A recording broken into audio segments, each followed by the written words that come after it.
عارف الهودي.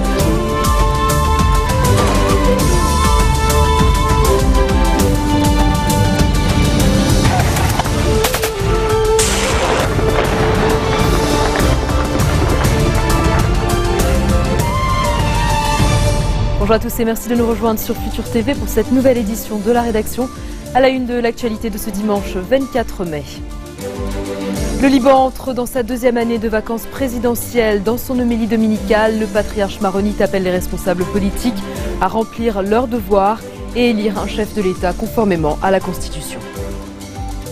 En Irak, les avions américains et leurs alliés mènent une vingtaine de frappes aériennes en soutien aux forces irakiennes qui tentent de reprendre Ramadi. La capitale de la province d'Al-Anbar est aux mains du groupe État islamique depuis une semaine. En Syrie, Daesh contrôle désormais la moitié du territoire. Les djihadistes se sont emparés d'un poste frontière et privent ainsi le régime Assad de tout point de contrôle le long de ses frontières terrestres, à l'exception de ceux avec le Liban. Et dans ce journal, on ira aussi à Cannes pour le dernier jour du festival sur la Croisette. L'heure est aux délibérations pour les membres du jury qui doivent choisir qui recevra cette année la très convoitée Palme d'Or. Dans son homélie dominicale, le patriarche maronite a souligné que toutes les initiatives efficaces et réalistes qui visent à élire un président de la République doivent s'inspirer de la Constitution. Le cardinal Pierre Rai a appelé les responsables politiques et les blocs parlementaires à revenir à la réalité de la Constitution et du pacte national, estimant que leur devoir est de trouver un moyen de sortir de la crise du vide présidentiel et d'élire un président. Le chef de l'église maronite répond indirectement au leader du courant patriotique libre, le général Michel Aoun, qui a proposé il y a une dizaine de jours 4 solutions pour mettre un terme à la vacance à la présidence qui dure depuis maintenant 1 an. Parmi ces solutions, l'élection du chef de l'État au suffrage universel ou encore l'organisation d'un référendum pour départager les candidats en lice. Michel Aoun, de son côté, affirme que les injonctions venues de l'extérieur vont rester lettre morte. S'exprimant devant une délégation d'étudiants du Maten, le leader du CPL a indiqué que son parti représente la majorité chrétienne et qu'il a donc le droit de nommer le président de la République et le commandant de l'armée. Sur le dossier des nominations sécuritaires, il a souligné que le ministre de la Défense est tenu d'appliquer la loi et de nommer un commandant de l'armée, non de proroger une situation illégitime. Rappelons que le mandat du général Jean Ahouaji arrive à terme en septembre prochain, tandis que celui du directeur général des forces de sécurité intérieure, Ibrahim Basbous, se termine le mois prochain. Pour le chef du CPL, 2 autres officiers doivent être nommés à la tête de l'armée et des FSI quand les mandats en question auront expiré. Le 20 mars dernier, le ministre de la Défense avait déjà prorogé jusqu'au 20 septembre le mandat du directeur général des renseignements militaires, le général Edmond Fadel. Les États-Unis et leurs alliés ont mené pas moins de 22 frappes aériennes contre des cibles du groupe État islamique depuis vendredi. 4 ont été menées près de Ramadi en Irak, une ville dont les djihadistes ont pris le contrôle cette semaine. Daesh, qui contrôle déjà Mossoul et Raqqa, étend donc son territoire vers le sud avec les prises récentes de Ramadi en Irak et de Palmyre en Syrie. Selon l'ONU, pas moins de 55 000 personnes ont fui Ramadi depuis la mi-mai face à l'avancée des djihadistes. Les forces irakiennes, avec l'aide de combattants tribaux, ont repris ces dernières heures quelques-unes de ces positions autour de la ville. C'est leur première contre-attaque depuis la chute de la ville le 17 mai dernier. Et puis en Syrie, Daesh contrôle désormais la moitié du territoire. Jeudi, les djihadistes se sont emparés de Palmyre, suscitant l'inquiétude de l'ONU. Selon la télévision syrienne, ils y ont tué 400 civils, pour la plupart des femmes et des enfants. Des Syriens militants dans l'opposition ont déclaré sur les réseaux sociaux que des centaines de corps gisent dans les rues de la ville. L'ONU craint également pour le patrimoine historique de Palmyre qui abrite une cité antique vieille de 2000 ans. Les combattants islamistes seraient entrés dans le musée de la ville sans pour l'instant détruire les pièces archéologiques. Les djihadistes ont par ailleurs pris le contrôle d'un poste frontière après le retrait des forces gouvernementales. Il s'agit du poste d'Al-Walid, un poste de passage entre l'Irak et la Syrie. Avec cette prise, le groupe prive le régime Assad de tout point de contrôle le long de ses frontières terrestres, à l'exception de ceux avec le Liban. Le haut-commissaire des Nations Unies pour les réfugiés appelle la communauté internationale à accueillir les personnes déplacées à la suite du conflit en Syrie. Antonio Guterres, qui s'exprimait en marge d'une conférence du Forum économique mondial en Jordanie, estime qu'il n'y a pas une véritable conscience du drame syrien dans le monde. Près de 4 millions de réfugiés syriens, dont des dizaines de milliers, vivent dans des conditions très précaires, comme à Zaatari, un camp jordanien frontalier de la Syrie. Antonio Guterres a par ailleurs déploré l'insuffisance des fonds de soutien recueillis l'année dernière pour venir en aide aux réfugiés et aux millions de déplacés irakiens dont beaucoup vivent dans la plus grande misère. Direction le Yémen où les forces saoudiennes et les milices houthis ont échangé des tirs d'artillerie lourde cette nuit. Des tirs qui ont détruit une partie du principal point de passage frontalier entre les deux pays. Le point de passage de Harad a été évacué sous les bombardements qui ont rasé sa salle d'attente et sa douane.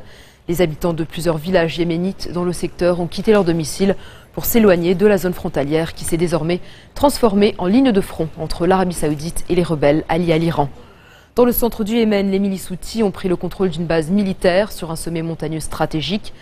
Depuis fin mars, Riyad mène une coalition de pays arabes qui bombardent les positions rebelles avec pour objectif de soutenir les combattants yéménites qui s'opposent à ce groupe et qui sont loyaux au président Abd Rabbo Mansour Hadi qui s'est exilé en Arabie saoudite.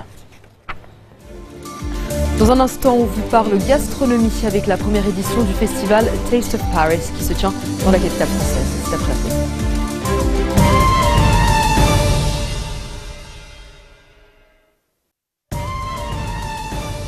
Retour sur le plateau d'info du 1640. Vladimir Poutine promulgue une loi qui permet désormais d'interdire des organisations étrangères considérées comme indésirables.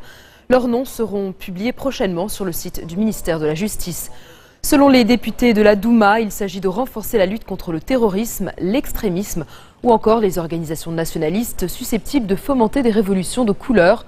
Une référence aux mouvements pro-occidentaux qui ont secoué plusieurs ex-républiques soviétiques depuis 1991. L'OSCE, l'Organisation pour la sécurité et la coopération en Europe, se dit inquiète d'une formulation vague du texte qui pourrait permettre aux autorités russes de cibler aussi les entreprises étrangères. Les États-Unis craignent de leur côté que cette loi ne restreigne le travail de la société civile en Russie. C'est un vote historique. En Irlande, les partisans du mariage pour tous crient victoire. 62% des votants se sont exprimés en faveur de cette proposition de loi. Un changement radical dans ce pays à très forte tradition catholique. Plus de 60% des électeurs inscrits ont pris part au vote, soit la plus forte participation à une consultation populaire depuis plus de 20 ans. L'Irlande devient ainsi le premier pays au monde à introduire le mariage homosexuel par voie de référendum. La proposition de loi a été soutenue par tous les partis politiques, les grandes entreprises, les médias et les célébrités. Un premier pas avait été franchi en 2010, quand l'Irlande avait créé le partenariat civil pour les couples non mariés. En Chine, au moins 35 personnes sont mortes et 13 portées disparues après des glissements de terrain et inondations causées par de fortes pluies sur le sud et le centre du pays. Des pluies torrentielles, les pires depuis 40 ans en certains endroits, ont touché au moins 6 provinces. L'amélioration de la météo ce dimanche a permis aux secours de se rendre dans les zones affectées. Depuis jeudi soir, les gourmets ont rendez-vous sous la nef du Grand Palais pour la première édition parisienne du festival gastronomique Taste of Paris. Au menu, durant 4 jours, 14 chefs de prestigieuses tables parisiennes et pâtissiers de renom, avec les incontournables de la gastronomie française, Alain Ducasse et Joël Robuchon. Mais aussi des ateliers, démonstrations, performances et un marché de producteurs. 20 producteurs venus de toute la France font découvrir leurs spécialités aux visiteurs. Le festival est organisé comme un restaurant avec des services au déjeuner et au dîner. Écoutez. Le saumon avec le caviar, c'est délicieux. On y va lentement parce que les portions sont petites, donc il faut vraiment déguster. C'est très très bon. Mais ça n'est qu'un début.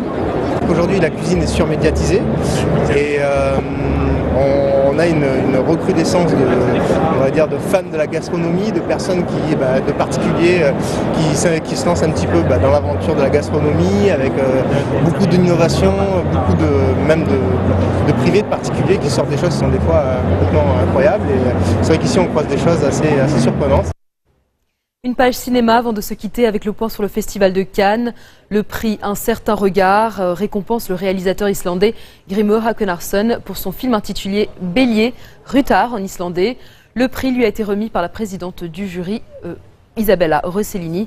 Bélier, l'histoire de 2 frères qui ne se parlent plus depuis des années, mais s'unissent pour sauver leur bélier. Regardez. Le prix Un certain regard est attribué à Rutar de Grimur Hakonarsson.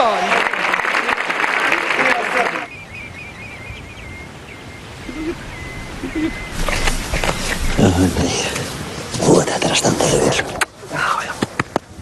býr nú hérna við hliðina.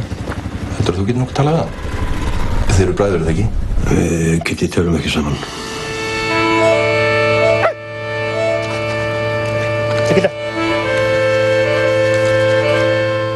Og sigurvegarinn í ár Kristinn Böðvarsson með Rútingsbrota.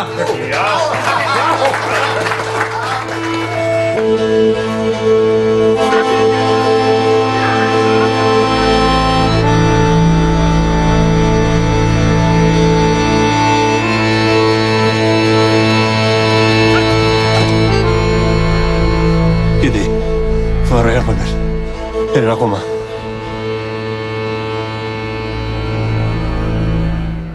Les films ont été vus par le jury sous la présidence des frères Cohen qui doivent désormais délibérer et choisir qui recevra cette année la très convoitée Palme d'Or. Même si les Italiens et les Chinois reviennent souvent dans les conversations, la compétition reste très ouverte et le palmarès risque de réserver quelques surprises. En attendant et conformément au rituel, les 9 jurés se sont retirés dans un lieu tenu secret et protégé par la police. Sans téléphone portable et pour seul décor, la baie de Cannes vue d'une luxueuse villa. Ils vont délibérer avant de déposer leurs petits papiers pliés en 4 dans un seau à champagne. Et verdict dans les heures à venir, c'est la fin de ce journal. Tout de suite le rappel des titres qui ont marqué l'actualité de cette journée. Le Liban entre dans sa 2e année de vacances présidentielles. Dans son homélie dominicale, le patriarche maronite appelle les responsables politiques à remplir leurs devoirs et élire un chef de l'État conformément à la Constitution. En Irak, les avions américains et leurs alliés mènent une vingtaine de frappes aériennes en soutien aux forces irakiennes qui tentent de reprendre Ramadi. La capitale de la province d'Al-Anbar est aux mains du groupe État islamique depuis une semaine. En Syrie, Daesh contrôle désormais la moitié du territoire. Les djihadistes se sont emparés d'un poste frontière et privent le régime Assad de tout point de contrôle le long de ses frontières terrestres, à l'exception de ceux avec le Liban. Et puis, dernier jour du Festival de Cannes sur la Croisette, l'heure est aux délibérations pour les membres du jury qui doivent choisir qui recevra cette année la très convoitée Palme d'Or. Merci de votre attention. Retrouvez-nous tous les jours à 16h40 heure de Beyrouth. Vous pouvez également nous suivre en ligne sur notre site web ou en téléchargeant notre application mobile. Vous retrouverez Serge Berberi à la barre du prochain JT. Quant à moi, je vous dis à très bientôt et très bonne fin de soirée.